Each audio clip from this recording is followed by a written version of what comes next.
अगली बात हम लेते हैं कि परीक्षा तक क्या करना है। ठीक है, एग्जाम तक आपका व्यवहार क्या होना चाहिए, मैं हर वीडियो में बताता हूँ और इस वीडियो में भी यही बात करूंगा कि एग्जाम तक आपको क्या करना है। सबसे पहली बात, देखिए अभी 7-8 दिन बचे हैं, तो मेरा ये मानना है कि आपको कुछ भी नया मैटर नहीं लाना है। नया नहीं पढ़ना है, मतलब नहीं पढ़ना। क्यों?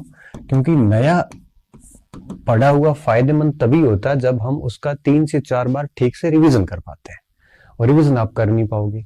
ऐसी स्थिति में नया पढ़ने से आपको लॉस ही होगा, फायदा नहीं होगा। ये बात लिख के लेना आप। तो जितना पढ़ा है आपने उसी को वापस पढ़ना।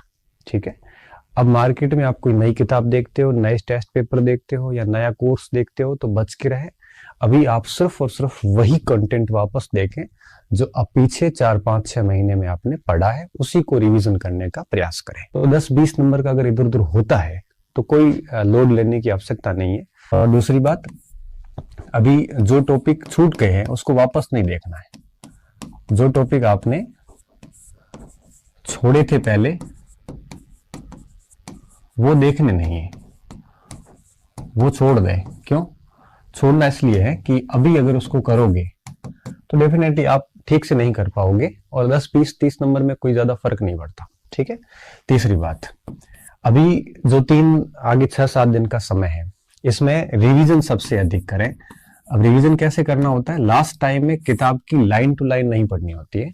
लास्ट टाइम में किताब के अंदर मेन पॉइंट्स होते हैं। जैसे आपने कोई किताब पढ़ी, उस किताब में आपने अंडरलाइन की होगी, उस किताब में आपने मार्जिन पे कुछ लिखा होगा या उस किताब में कोई घेरा किया होगा, है ना। तो वो बिंदु देख ले बस। बाकी ये लाइन टू लाइन देखोगे तो 3 से 4 महीने लग जाते हैं।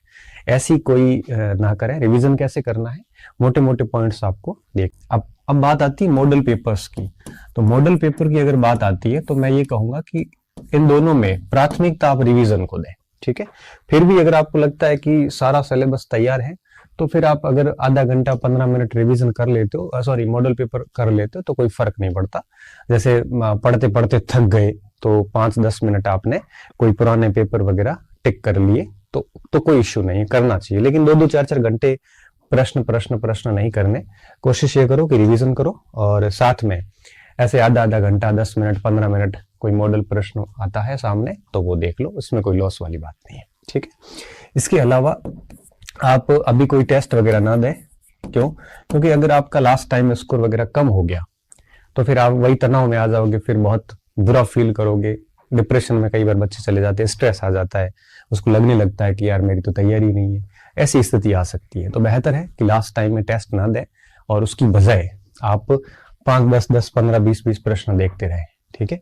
मॉडल पेपर ऐसे भी फायदा देता है जब थोड़ा सा डीमोटिवेशन होता है, जैसे लगता है कि मुझे कुछ भी याद नहीं, तब हम अगर यहाँ से 10-15-20 प्रश्न करते हैं तो थोड़ा सा कॉन्फिडेंस आता है कि हाँ मुझे आ तो रहा है। क्योंकि जैसे 10 प्रश्न करोगे तो 7-8 हो जाते हैं, तब जब 6-7 हो जाते हैं तो अंदर से अच्छा फील होता है कि हाँ कम से कम मुझे आ तो रहा है, और वो कॉन्फिडेंस वापस बन जाता है टाइप से। तो ये थोड़ा थोड़ा करते रहे, लेकिन तवज्जो उसको दें रिवीजन को। ठीक है।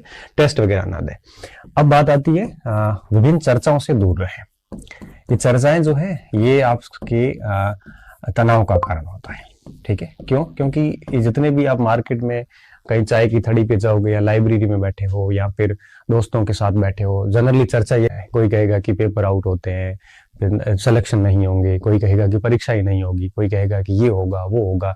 ऐसे निरर्थक प्रश्नों पर अपना समय खराब न करें और बेहतर है कि इन सारी चर्चाओं से हटके एकांत में अपने सिलेबस को एक बार से रिवीजन करने का प्रयास करें।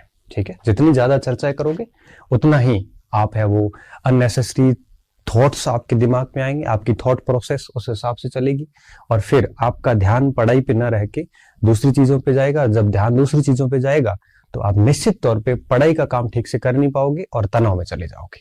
तो चर्चाओं से दूर रहें, सिर्फ आप और अपना कंटेंट। इसके अलावा कोई भी बात करने वाला व्यक्ति है तो उससे दूर हो जाए अभी। इसके अलावा कोई कई सारे mobile group, Telegram group, YouTubers ऐसी बात करते हैं तो उसको छोड़ दें। क्यों? क्योंकि अभी आपका इनसे दूर रहना बहुत जरूरी है।